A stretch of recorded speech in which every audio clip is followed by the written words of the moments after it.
wakili sehemu ya mawakili wanaomsaidia utafiti Mheshimiwa Tundu Lissu. Leo tulikuwepo mawakili wengi, lakini pia mara baada ya mimi kuzungumza kuna baadhi ya mambo pia atatolewa ufafanuzi wakili Dickson Matata. Sasa kwa kifupi, leo tarehe 16 mwezi huu wa pili, kesi inayomkabili mwenyekiti wa chama chetu Tundu Lissu ilikuwa inaendelea kwa jamhuri kuendelea kuleta mashahidi wao, na leo wameleta mashahidi wawili. Sasa kabla tujapeana mrejesho feedback ya nini kimeendelea mahakamani, leo pia kuna jambo limetokea kwenye mfumo wetu ya mahakama.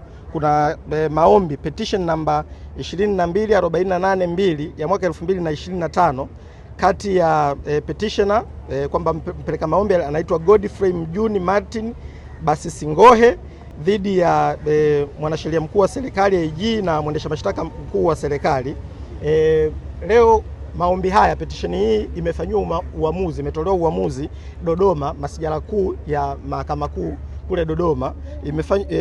Umetolewa uamuzi na majaji watatu ambao ni Jaji Fahamu, Jaji Chuma na Jaji Kamana. Sasa tumeamua tuwapeni taarifa ya uamuzi huu kwa sababu kwa namna moja ama nyingine unahusiana sana na kesi hii inayoendelea ya mwenyekiti. Kwenye maombi haya hukumu ya mahakama kuu imekitangaza kifungu cha 194 kifungu cha kutoka kwenye sheria ya mwenendo wa makosa ya jinai kwa maana ya Criminal Procedure Act sura ya 20 kama ilivyofanywa marejeo mwaka 2023.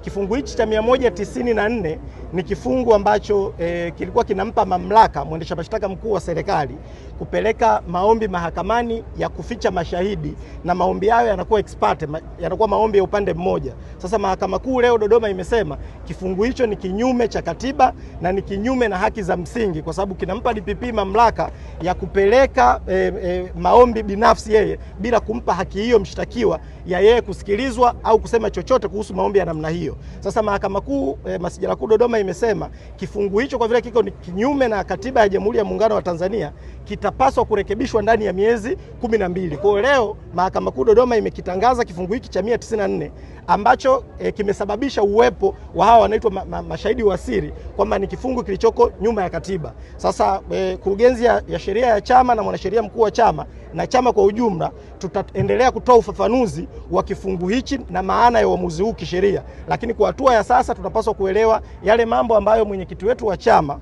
kwa maana ya mshtakiwa kwenye kesi ya uhaini aliyokuwa anayalalamikia siku zote kwamba huu utaratibu wa kuwepo na mashahidi wa siri sio utaratibu wa kisheria na utaratibu unaomnyima haki. Leo mambo hayo yamethibitishwa na mahakama kuu kule Dodoma, kwa mahakama kuu kusema kwamba kifungu hicho ni batili. Kwa niliona nianze kulisema hili kwanza kwa ajili ya uelewa na watu wote wafahamu kwamba baadhi ya mambo ambayo amekuwa akiyasema mwenyekiti wetu mahakamani yanathibitika kwa aina hii ya pamoja na mahakama kuyakubali na kutoa uamuzi kwenye mashauri mbalimbali. Kama tunavyofahamu kesi iko kwenye upande wa mashtaka, lakini mpaka sasa hivi upande wa mashtaka hawajaweza kutoa kielelezo chochote mahakamani na kikapokelewa. Lakini kwa upande wa mshtakiwa mpaka sasa kati ya mashahidi 8 waliokuja mahakamani kutoa ushahidi, mshtakiwa amefanikiwa kuingiza mahakamani na kupokelewa kwa vielelezo 7 ambazo vitakuwa ni sehemu ya utetezi wake Mheshimiwa Tundu Lissu.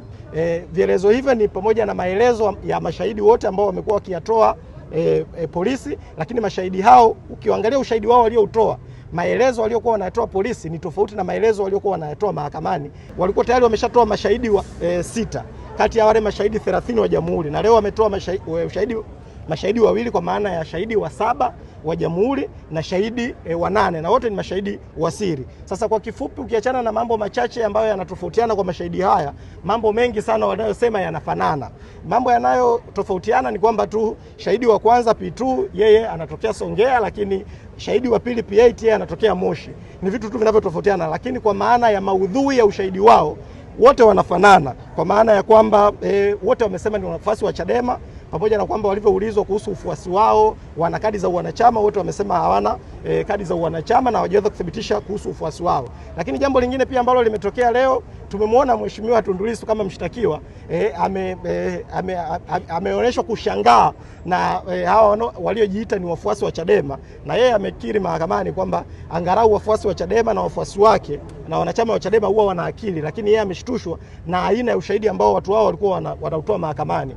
Ameshangazwa na namna ambavyo hawana uelewa wa mambo mengi, ikiwemo hawajui wanachama wao, wanasema hawana kadi za wanachama, hawajui utaratibu wa watu kujiunga na chama, hawajui kama kushiriki kuzuia uchaguzi kama ni kosa kisheria. Kwa hiyo Mheshimiwa Rais ameonyeshwa kushangazwa na mashahidi ambao wao wamejiita ni wanachadema, na yeye mahakamani amesema kwamba